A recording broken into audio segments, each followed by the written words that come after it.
मक्का के अंदर और फिर जंगों के दौरान जिसने की वो बनु उमैया का खानदान है। ठीक है। हिंदा ने जो बाद में फतह मक्का के मौका पर मुसलमान हुए, हजरत हमजा रज़ियल्लाहु तआला अन्हु का कलेजा चबाया, ठीक है, हार बनाकर अपने गले में डाला। ठीक है। और मैंने दारुस्सलाम ने एक सीरत इंसाइक्लोपीडिया शाया किया, उसके अंदर मैंने पढ़ा है कि जो अबू सुफियान थे उस वक्त, ठीक है, मक्का की बात कर रहा हूँ जी। तो एक वीडियो मुलाहिज़ा की कि हज़रत अमीर हमज़ा के कलेजा चबाने के हवाले से अमीर हमज़ा साहब ने बात की, अपने कॉलम के हवाले से भी वो डिफेंस कर रहे थे और यजीदी अहले हदीसों ने इसका इनकार भी किया, या और इवन बरेलवियों तक ने इनकार कर दिया। तो इसी मामले के ऊपर आज इंशाल्लाह बात करने जा रहे हैं हवालों के साथ और इन्हीं के बड़ों के हवालों के साथ। अल्हम्दुलिल्लाह रब्बिल आलमीन, अल्लाहुम्मा सल्ली अला मुहम्मद व अला आलि मुहम्मद।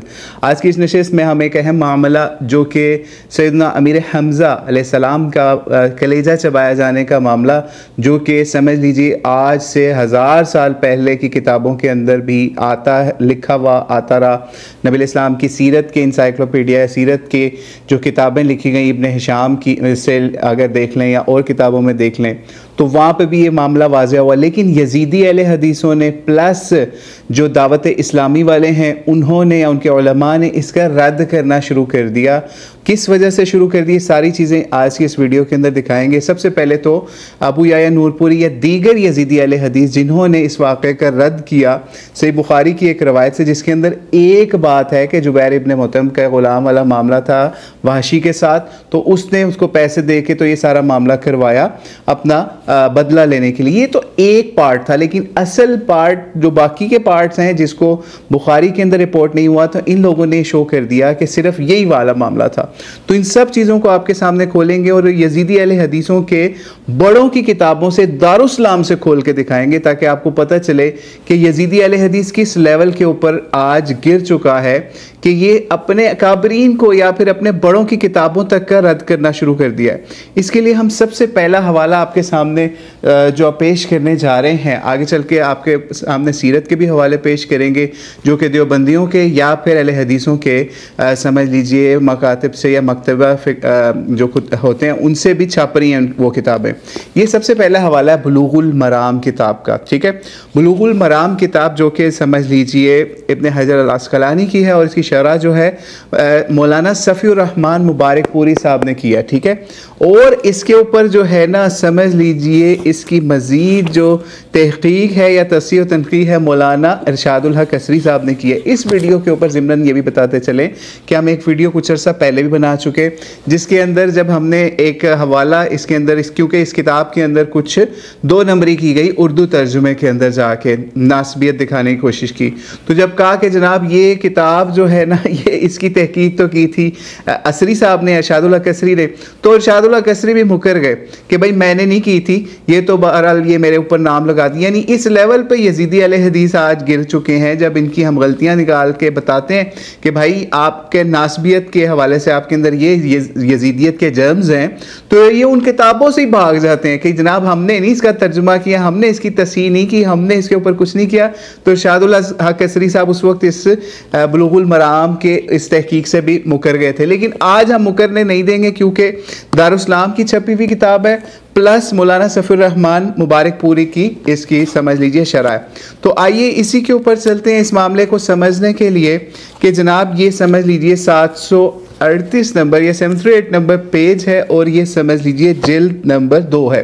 ठीक है, जिल्द नंबर 2 के जब 738 नंबर पेज के ऊपर जाएं तो जिस वक्त हिंद का मामला आता है ना हज़रत आयशा से जो रवायत है और ये बाबुन नफ़क़ात है, बाबुन नफ़क़ात के अंदर या नफ़क़े का हवाले से बयान आ रहा है।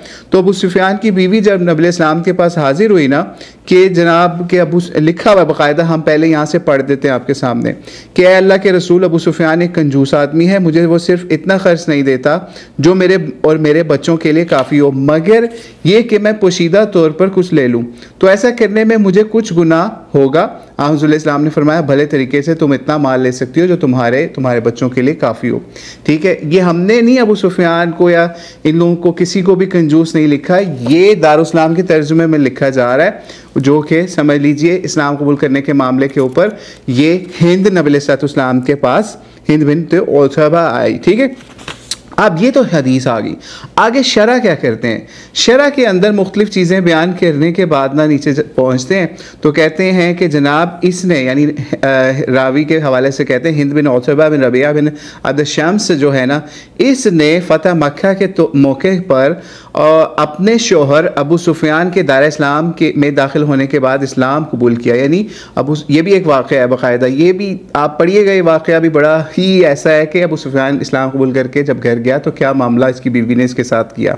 ठीक है, तो खैर अबू सुफियान के दायरा इस्लाम के कबूल करने में वाला मामला, और इसकी वजह क्या है आगे सुनते चाहिए। वो कहते हैं इसने फ़तह मक्का के मौके पर अपने शोहर अबू सुफियान के दायरा इस्लाम में दाखिल होने के बाद इस्लाम कबूल किया। इसका वालिद उत्बा और चचा शैबा और भाई वलीद, 3 मेन रिश्तेदार, कौन? वालिद, चचा और भाई, 3 मेन रिश्तेदार इसके ग़ज़वा बदर के रोज़ कत्ल हुए थे। और ये वाक़या इसकी तबीयत पर बड़ा शाक गुजरा, यानी इसके 3 ये बड़े रिश्तेदार, भाई भी, बेटा भी और इसका बाप भी, जब कत्ल हो गए बदर में तो ये वाक़या इसकी तबीयत पर बड़ा शाक गुजरा। बस जब हज़रत हमज़ा रज़ियल्लाहु ताला अन्हो शहीद किए गए तो इसने, यानी हिंद ने, इनका पेट चाक करके कलेजा निकाल कर चबाया मगर निगल ना सकी और बाहर फेंक दिया। 14 हिजरी को मुहर्रम में वफ़ात हुई। ठीक है इसकी, और इसके अलावा भी मुख्तलिफ सनों का जिक्र है। ये समझ लीजिए आपके सामने हमने एक वाक़या बयान कर दिया जिसके अंदर बाकायदा सफ़ीउर रहमान मुबारक साहब ने भी इस पर स्टैंप लगा दी, दारुस्सलाम ने भी इस पर स्टैंप लगा दी, ठीक है, बुलूगुल मराम ने भी एक किस्म की इस पर स्टैंप लगा दी शरह के थ्रू, सफ़ीउर रहमान मुबारक पूरी साहब ने, जो कि अहले हदीसों के समझ लीजिए बुज़ुर्ग उलमा के अंदर, जो कि समझ लीजिए आज के तकरीबन 19-20 साल पहले जिनकी वफ़ात हुई 2006 में, तो ये उनकी किताब थी, दारुस्सलाम से छपी। तो अब यज़ीदी अहले हदीस इनका इनकार करते रहे, बजाय इसके कि कहें जनाब ये मौलवी इसहाक ने झूठ बोला या फ़लाँ ने झूठ बोला। अब आप सफ़ीउर रहमान मुबारक पूरी के ऊपर फतवा लगाएं कि ये क्या था। ठीक है, आप इसको भी आप रावजी कहें कि इसने जो है ना आपके उन लोगों की, यार ये वकालत किस चीज़ की आप कर रहे हो। ठीक है, एक इस्लाम कबूल करने से पहले उनका एक मामला हुआ, इस्लाम कबूल करने के बाद तो सारे गुनाह माफ़ हो जाते हैं, लेकिन यजीदी अहले हदीस इस गंदे लेवल पे इस वक्त फायज हो चुके हैं कि इन्होंने यजीद के या बनु उमय्या के दिफा के अंदर उनकी इस्लाम कबूल करने से पहले के वाक़यात जो सीरत में, और समझ लीजिए हदीस की बुलुगुल मराम किताब की शरह के अंदर भी वाक़या आ गया, और बहुत सारी जगहों पे, इवन तफसीरों के अंदर आगे चल के तफसीर का भी हवाला देंगे, वो वाक़यात उनका रद्द इन्होंने अपने ऊपर लाजिम कर लिया है कि हमने बनु उमय्या की गंदगी को साफ़ करना है, चाहे हम खुद मुफ्ती गंदे हो जाएं, लेकिन हमने बनु उमय्या की इस्लाम कबूल करने से पहले की भी गंदगी को साफ़ करना है। ठीक है, आगे चल के आपको मज़ीद तफसील से ये वाक़या मज़ीद सुनाते हैं। ये है सीरत इब्न हिशाम। ठीक है, सीरत इब्न हिशाम जो है ना, इससे ये समझ लीजिए सीरत की सबसे पुरानी किताबों के अंदर शुमार की जाती है। समझ लीजिए 2री सदी हिजरी के अंदर समझ लीजिए जो लिखी गई, यानी ये समझ लीजिए 1000+ यानी तकरीबन 1200 साल पहले की किताब, ये समझ लीजिए सीरत इब्न हिशाम, और ये माखिज़ सीरा की समझी जाती है। ठीक है, सीरतुन नबी सल्लल्लाहु अलैहि वसल्लम की। तो इसके अंदर जब वो पहुँचते हैं ना ओहद के हवाले से मामलात के ऊपर, ये हमारे पास इसकी जिल्द 7 है या फिर जिल्द नंबर 3 है। इसके अंदर समझ लीजिए अगर हम जाएं तो इसके अंदर भी इसी वाक़े को उन्होंने नकल किया है। ठीक है, इस वाक़े को नकल करने से पहले जो है ना, एक सफ़ा नंबर 10 के ऊपर अगर हम जाएं तो वहाँ पे बाकायदा वो वाक़े का भी जिक्र आता है कि जुबैर बिन मुतअम ने अपने एक हबशी ग़ुलाम से जिसका नाम वाशी था बुलाकर कहा कि इस तरह लश्कर के साथ जाओ तो हमज़ा को शहीद करो तो मैं तुम्हें आज़ाद कर दूँगा। ठीक है, ये वाक़या तो जुबैर इब्न मुतअम का हो गया। ठीक है, आगे ही वो मज़ीद बात करते हैं कि और हिंद बिन उत्बा जब वाहशी के पास आई तो वाहशी इसके पास आता और ये इससे कहती, ए अबू वस्मा, ये वाहशी की कुनियत है, ऐसा काम कीजिए जिससे हमारे दिलों को आराम पहुँचे। ठीक है, यानी वाहशी से मुलाकात इसकी भी साबित इन्होंने कर दी इब्न हिशाम ने। ठीक है, हिंद बिन उत्बा की यानी जंग ओहद से पहले कि तूने हमारे दिलों को ठंडक पहुंचानी है। यहाँ पे रुक के एक चीज़ और समझ लीजिए कि यजीद ने जो शेर पढ़े थे ना, जो हम तारीख़ इब्न कसीर से भी आपके सामने पेश कर चुके, उससे भी आपको पता चल जाएगा कि क्या मामला था ये। ठीक है, आगे चलिए, आगे ये कहते हैं सफ़ा नंबर 26 के ऊपर ये वाक़या आता है। सफ़ा नंबर 26 के ऊपर कहते हैं कि अबू सुफियान हज़रत हमज़ा की लाश के जबड़े में अपना नेज़ा मार रहा है और कहता है तूने मज़ा चखा, यानी हज़रत अबू सुफियान का भी यही मामला हुआ कि वो इनकी लाश के साथ क्या मामला कर रहे हैं। और इसके आगे मज़ीद सारी डिटेल्स भी आ रही है कि उन्होंने किस तरीके से इस मामले के ऊपर क्या बातें कही। ठीक है, ये भी यहाँ पे मामला हो गया। तो अबू सुफियान ने भी इस वाक़े के ऊपर क्या मामला किया वो भी आपके सामने आ गया। अब जो है दूसरा हवाला इस पे ऊपर मज़ीद आप देख लीजिए, वो भी आपके सामने लगा देते हैं। ठीक है, कि हिंद बिन उतबा ने वाहशी के हवाले से क्या मामला किया कि उसने भी इनका मुसला करने वाला मामला किया, और वो हवाला भी आपने सामने देख सकते हैं कि किस तरीके से उनका हार जो है ना उनके जिस्म का वो अपने गले में पहना, वो भी आपने हवाला देख लिया। तो ये आपके सामने हमने हवाले लगा दिए। इसके अलावा भी समझ लीजिए आपके सामने तफसीर दुर मंसूर का भी हवाला लगा दिया, ये वो भी आप अपनी स्क्रीन पे देख लें। फिर इसके साथ साथ आपको एक और यानी अहले हदीसों का नहीं, अब हम आखिर में आपके सामने हवाला लगा देते हैं जनाब बरेलवियों का भी हवाला अपनी स्क्रीन पे देख लें कि उन्होंने भी सीरत मुस्तफ़ा की जब किताब लिखी तो उन्होंने भी यही मामला किया।